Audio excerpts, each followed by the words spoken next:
大家好，喺呢幾堂培訓入邊，你知唔知我最中意邊堂培訓？令我最印象深刻嘅就係第一堂生成式數碼媒體創作體驗班。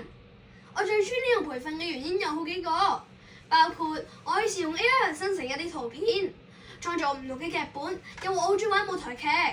學咗 AI 之後，唔單止令我喺舞台劇方面有更多元化嘅發展，除咗可以做演員，仲可以做埋導演。另外 ，AI 可以為舞台劇增添唔同嘅元素，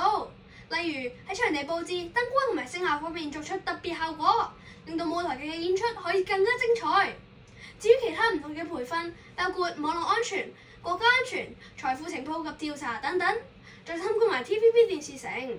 唔單止豐富咗我原有嘅知識，亦都令我喺主持人方面獲益良多。因為我喺學校成日擔任小主持，今次叫我主播嘅專業工作態度，實在令我敬佩萬分。我一定會以佢哋為學習對象，希望將來學有所成。總括而言，好多謝今次唔同機構嘅鼎力支持，俾我有呢次咁難得嘅機會參加呢啲既充實又實用嘅課堂，令到我成為一個稱職嘅公民教育專員，為家庭、學校、社會出一分力。多謝大家。